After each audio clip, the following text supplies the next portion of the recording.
just dealing with these people. When you try to look for them, they already be retired and they don't have energy for that for now. So this part was saying, please describe the support provided by the mentor on the development of your new work program and its implementation. So I can say that the contribution, the mentor guided the group on what could work best, and the challenges were found as the mentorship program was happening, and I'm sure the sessions ceased. I don't think they met after those sessions they did then. And connectivity is one of the issues that was raised, and even resources from where people come from. Sometimes the internet is not very cheap, so sometimes it's difficult for them to join.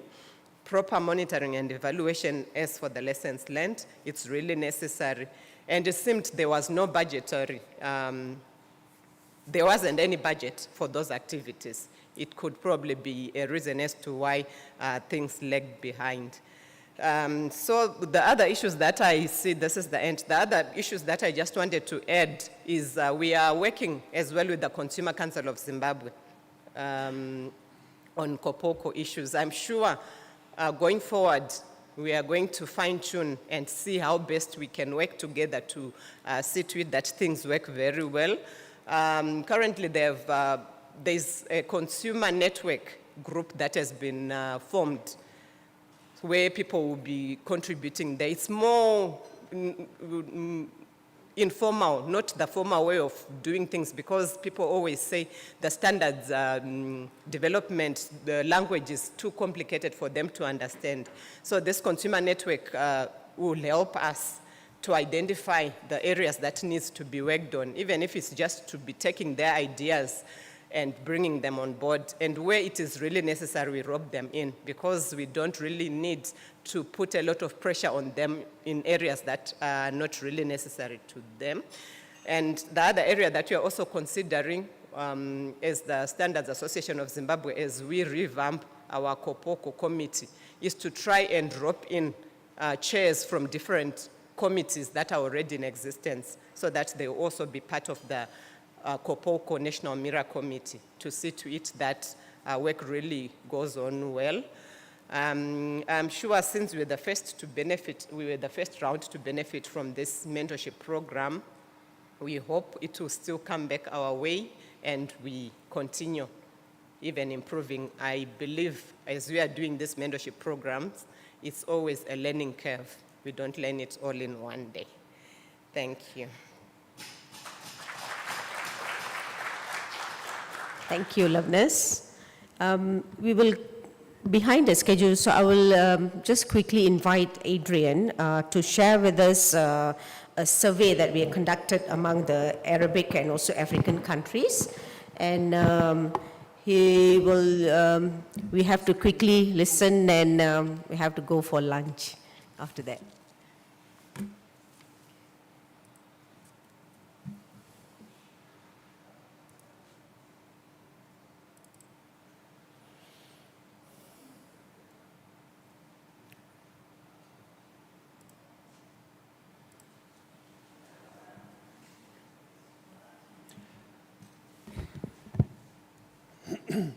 Okay, so for the next 10 minutes, I will go through a survey that we created. Okay, maybe I have to advance it by hand at this point. A survey that we distributed to those that applied to be sponsored for participating in this training session. The question that was included, beside your qualifications and what's your experience, it was, please describe 3 main challenges to participate in standards development. We got about 5 responses from consumer organizations. And I analyzed them, I put them in the following 7 slides. So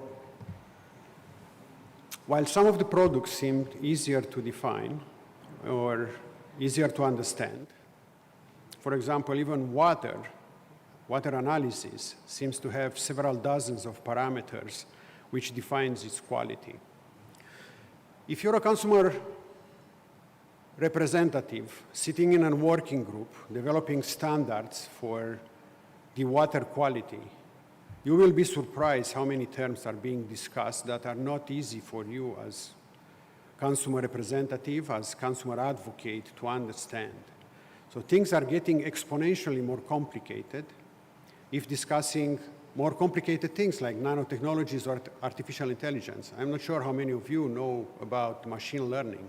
So imagine yourself sitting into a working group discussing about machine learning and artificial intelligence, and your background may not be sufficient to even grasp the idea of what's being discussed there. So this is lack of technological knowledge on the matter. It is a real thing that happens, and it's encountered by most of the consumer representatives that are willing to participate in standards. COPOLCO can help there. We are aware of the fact that not every consumer representative is an expert in the area where they do provide feedback. As we heard earlier, the strength of consumer representative is that they do research, they do consult, and they do find answers by consulting similar consumers and then presenting them to in the standard development. Nonetheless, they need to understand what is being talked there. So what COPOLCO can do through the Working Group 23 is to create a toolbox, an education toolbox that will introduce the consumer representative staying in, for example, artificial intelligence to the vocabulary that it's used into that. And COPOLCO cannot do that alone. It will have to work together with JTC1 and C42 to develop that short training/presentation for. So that's challenge number one, and that's the solution number one that COPOLCO can do today. We're looking at more other solutions for you. Challenge number two, not mastering sufficiently the English language, which is mainly used in standard development. If you're a consumer representative participating in the working group meetings, especially if you are remotely participating to those meetings and your English is not your mother tongue, you may not be inclined to really take the floor and speak up your mind. Having myself not English as a first language and having so many meetings where I participated, I know that I was reluctant to take the floor and speak when I had something to say. It was a learning process, and just in time I learned that, yeah, I should speak up no matter my accent or no matter the fact that I don't have English as a first language. So this is something that we need to encourage consumer representatives, that accent should not prevent them from making an intervention. And worst comes to worst, if they are not confident in speaking during the meetings, they can provide their feedback in written. There is always a way of contributing through the written contribution when a standard is being circulated for comments. Well, other than that, I think COPOLCO cannot do much, but raising awareness that language should not be an issue. And by the way, participants in working groups, in the technical working groups, not all of them have English as first language. So it should not be a deterrent to participate. Challenge number three, and probably this is the one that we hear over and over from all of you: insufficient funds to participate in events and meetings. So not only consumers have to overpass the challenges of the languages, technical knowledge, but even if they have the language knowledge and the technical skills, they can sometimes not directly participate in discussions or meetings because of the lack of traveling, because of the lack of funding. Attending meetings and events is important not only for, providing your feedback into the standards, but it's also for the other reasons that are stated on this slide. To date, COPOLCO doesn't have, unfortunately, a budget. Contrarily to what you may believe, we don't have a budget to support your traveling there. The current model relies on NSB to allocate portions of their budget for the purpose of traveling. And not all NSBs have the capacity to support you, but that should not stop you from working with them, from approaching them, from making plans with them, so they may obtain this budget for the next year. Or you may, as a consumer organization, find your own sponsors, or even get a government grant so you can participate on those standard development meetings. For that, COPOLCO can help you as well. COPOLCO can build, and we do have today, materials that will advertise and explain what's the value of consumer participating in standards. If you take that material that we have, you can use it into persuading your sponsors to really allocate some funds for you to participate in standards. Capacity building unit, and you heard earlier Patrick here, also is allocating a portion of the money that is raised for developing countries to consumers. Now, to access that, you just have to ask, because those money are not coming your way unless you are starting the process of asking for a portion of those money. Of course, there are some rules for that. There is some requirements that we need to fulfill in order to access those money, and those are clearly stated, transparently stated. But if the consumer organization or the NSBs are not asking the capacity building for allocating those money, those sponsorships, they will never come your way. So if you want to learn how this process goes, COPOLCO and COPOLCO Secretariat can intermediate or can facilitate a discussion with capacity building. Challenge number 4, you're a consumer organization, and you only have a limited number of employees. We all know that consumer organizations don't have hundreds of employees there. So lack of human resources, or having human resources, but they lack competencies in some technical subjects, it's being also identified as being a problem, one of the root causes for consumer participating in standards. That's closely related to the challenge number 1, which is the lack of technical knowledge. Obviously, being a consumer organization with many employees may mitigate that, or may help, retrieving a solution to the technical competency. Another solution may be pooling resources with other similar consumer organizations. It's a practice that is very well established in other stakeholder categories, may very well work for consumer organization. So I see ARSO-COCO is sometime, discussing internally and adopting common positions for all the African countries. We've seen that happening in South America, where the consumers have meetings and they adopt one position when they go and vote for commenting on draft standards affecting consumers. So pulling your resources together between 2 or 3 consumer organizations, or even at the regional level, may mitigate this shortage of resources, of human resources. Challenge number 6, and we heard that today as well, even from the BSI, lack of understanding of the importance of standards. You may have now the capacity, the technology, the technical knowledge, but you're probably not convinced that really standards are the solution to your problem as a consumer organization. Sometimes also your sponsors are not understanding why should they support consumers participating in standard. So here is another area where COPOLCO can help you. And probably most of you didn't know before getting involved in COPOLCO that actually standards can make a difference in the consumer's life. So how can COPOLCO help there? We do issue materials, the promotional materials, but also training.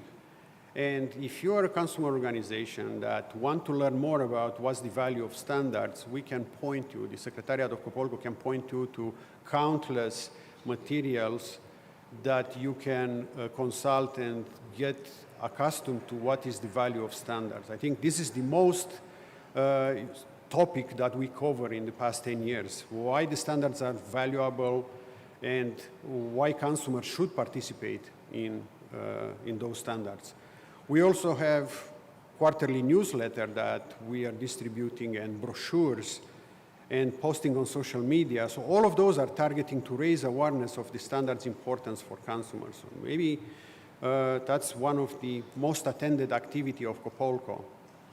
Let's not forget about Working Group 23, Capacity Building and Training, the same working group that organized this training today. So they are focused and have on their annual work plan to develop a training toolbox. And that training toolbox will include a section that will take somebody that's a consumer organization knowing nothing about what's the standards and bring them to be conversant, at least on the value of the standards. We do have today something like that. There is a distance learning module created in 2017. Working Group 23 just want to bring it up to the 2024 level, making it more interactive, more easy to take this course, to learn from it, and be more appealing to the consumer organization. Challenge number 7, lack of understanding of the role of consumers in influencing standards. Now, even if you know that the standards are important, I've heard it so many times, but I do participate in working group meetings. I cannot change much because most of the participants are industry experts. Try to persuading them, it's like an uphill battle. Well, this is not true. And we do have all kinds of arguments that we can support you, and that includes a training for experts, consumer representatives participating in working groups. So that training will highlight what is the value of you being there, what are your rights, and that you cannot be silenced because consensus requires that all important voices, all the voices at the table that have a stake on that standard should be heard. And we have rules on the ISO-IC directives to enforce that. So I think another thing that you can provide the feedback, and it cannot be silenced, it's in written. As I said, you may not have time to participate in the working groups, but you can demand a draft for commenting from your NSB. You do have about 30 to 60 days, depending on how fast your NSB is moving, to comment on that draft. You can provide your responses in written to that draft, and those responses, as per the ISO-IC directives, they should be responded by the working group or the TC that is developing the standard. There is no comment that is being neglected. All those comments need to be addressed. Now, mind you, they may not be addressed positively, but they need to take it into consideration. So this is how you can influence the standard, even if you're not in the room. For that to happen, you do have to work with your NSB because you don't have access to the drafts for commenting unless the NSB is lending it to you. So that was the 7th challenge, and I am now concluding my presentation. I'm not sure if you have any questions regarding it, but I think, yes, Nikki.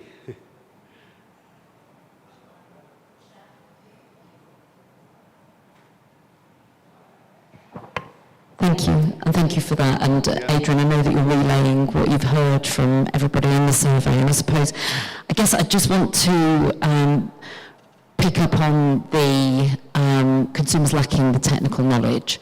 And we're probably all familiar in the room with the saying, the customer knows best. And I'd like to suggest that there's a reframing of the technical knowledge that consumers possess, because consumers of products and services hold a huge amount of information and experience of the quality and value that products and services bring.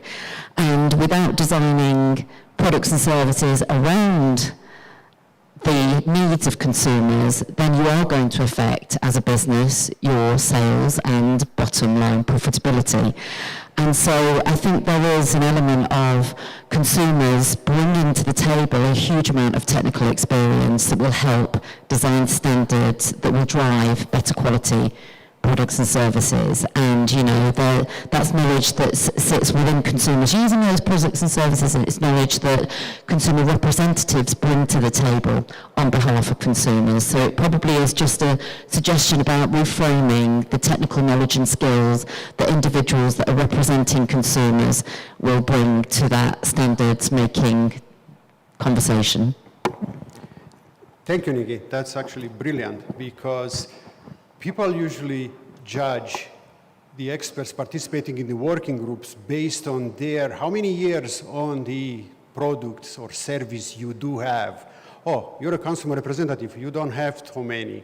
But the value of the consumer representative sitting in the working group or commenting on that draft doesn't lie on them knowing what's the technology of making the product. It lies on them knowing how the product is used. So even if a consumer representative sits in SC42, where artificial intelligence is discussed, and they have zero knowledge about what's the machine learning and how the algorithms are working, just by asking the right questions to the other experts in the room, how do you ensure that my privacy is being upheld? They already bring value to the table. They are preventing a product to be developed with one scope and one aim in mind, the scope and the aim of the manufacturers.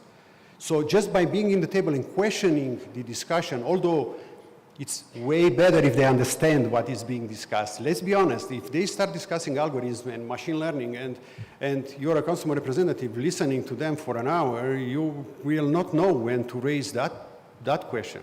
So at the minimum, they should have a vocabulary of what is being discussed there. This is what Working Group 23 decided to do, at least for the main areas of interest, like environmental or artificial intelligence. Make a 30-minute course and educate consumer organizations or consumer representatives on what is being discussed at the table, so they will not be silent when they go into the meetings there. Or even if they review a standard and they don't understand what is completely written there, it's like this type of, training toolbox should help them. Thank you. Thank you for that. Adrian? Yes, we do have... just 1 minute. There is one here. Okay, I will listen to you. So you tell me which one is the first. And then Eduardo. Thank you very much, Adrian. And my comments are going to bring in practical experience, and then they will chip into the mentees a little bit, very fast.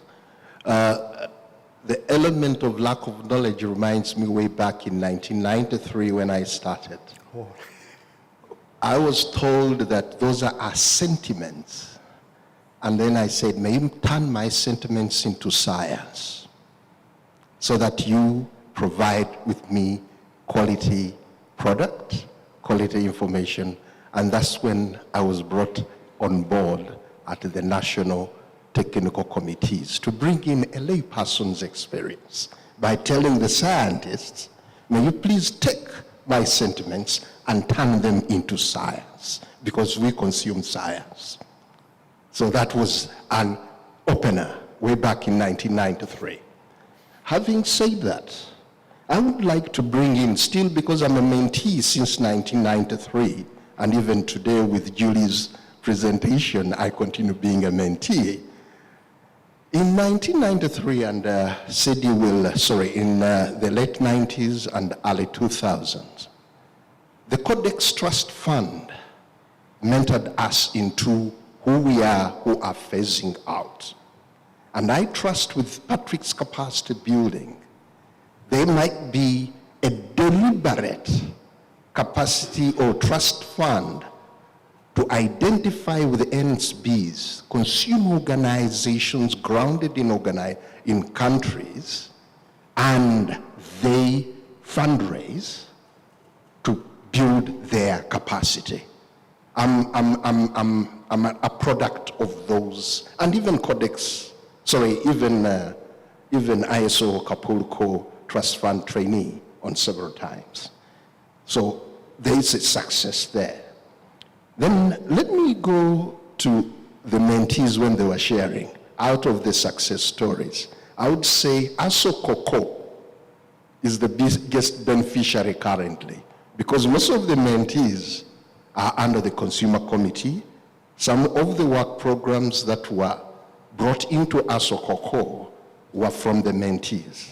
The examples, when I became chairperson, John, we took in the action plan and some of the aspects, and even coming up with the consumer concerns all came out mainly with the experiences of the mentees. So, having said that, there is a key element that I find that will be very crucial. As we roll out mentorship, then we will need regional mentors who are grounded with the experiences of the regions. This would be able to link and get the global, regional experiences grounded with the mentees.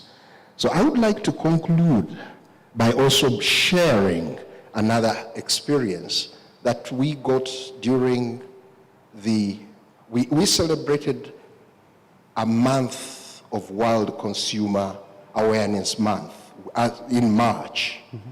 So we went out to different places, local governments, universities, the media. But there is one thing at one university that's called Guru University. We went to the Department of Food Safety and Standards. We had never known that there is a university that has got an element with standards.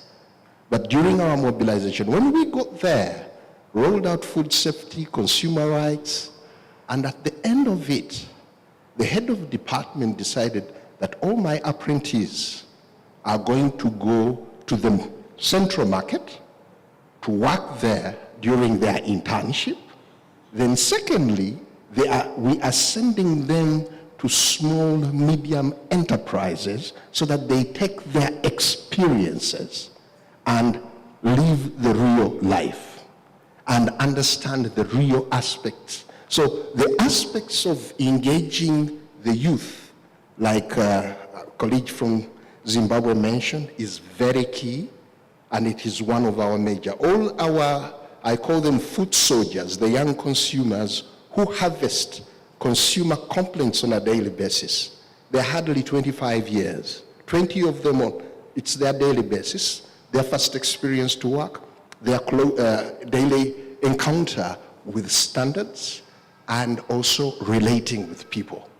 So I find that this is very key, and it's an aspect that we can use in our different countries to come up with real, and why we are doing it, because the young consumers are the biggest demographic.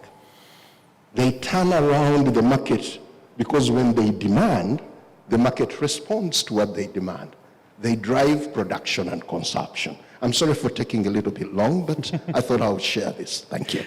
Thank you, Henry. I retain from what you say that being a mentee in the mentees program, in the mentorship program, it's a plus, and your career will take up after doing that. And the second thing that I retain, that you're going to be a good mentor for the next session, because you seem to be very passionate and knowledgeable.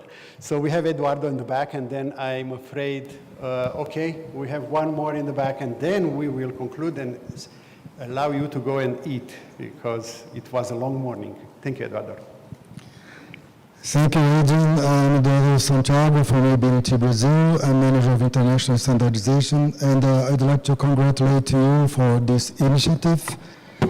I acted as a mentor, as you know, as you invited me, and it was a pleasure to do it. I think you are very precise in identifying the main challenges that prevent developing countries from a better participation, not only on consumers but on all issues as regards the participation in technical committees. I would like to highlight one of the 7 challenges you mentioned, which is the capability of expressing in English language. This is an issue since ISO creation. This is particularly an issue for developing countries who are not English-spoken countries. And I'll give you some examples. For instance, during the ISO 26 times, it was very normal that people approach me during the breaks and say, hey, Eduardo, I'd like to mention this and that. I'd like to point that out. And I always said, hey, why don't you do that on the plenary or during the group discussions and so on? And the people always says, I'm shy, I'm not skilled enough to express myself in English.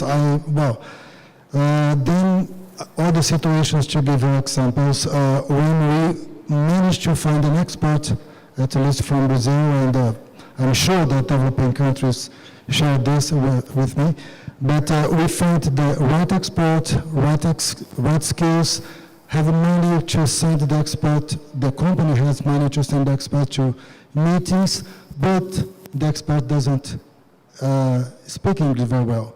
So it is a very big problem for us. So I was expecting to have Silvia Dolinsky here to hear us on this, but even though, I wonder why, if ISO should invest money and energy in artificial intelligence as a way to solve the language barriers so that the experts can express themselves in their own languages. We have many developments in this area of artificial intelligence nowadays, and I believe that ISO should take it seriously in terms of investing resources in developing ways for the experts to be able to express themselves in their own languages. Thank you, Adrian. Thank you, Eduardo.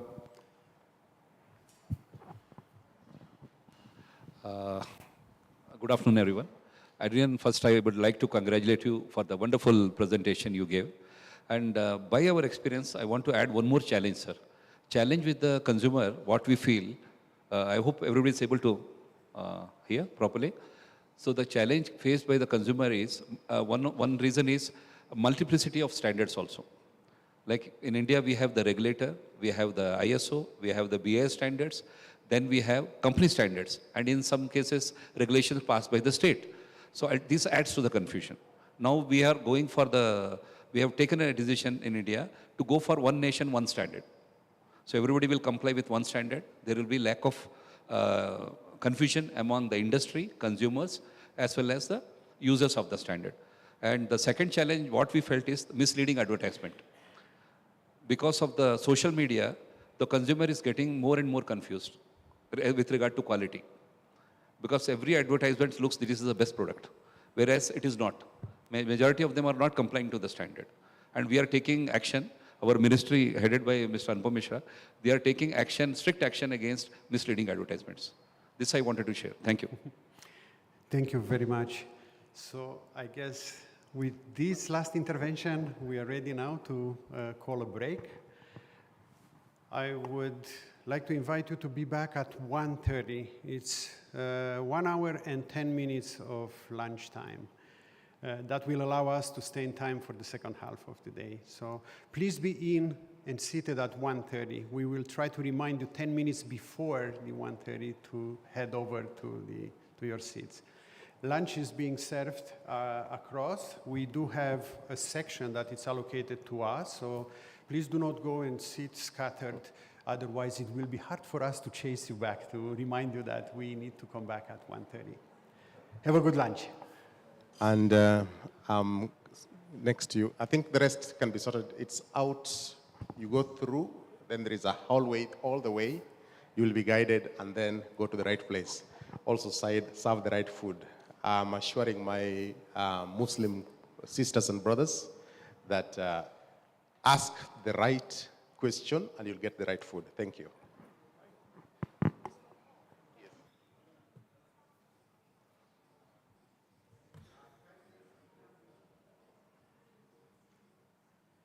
Your items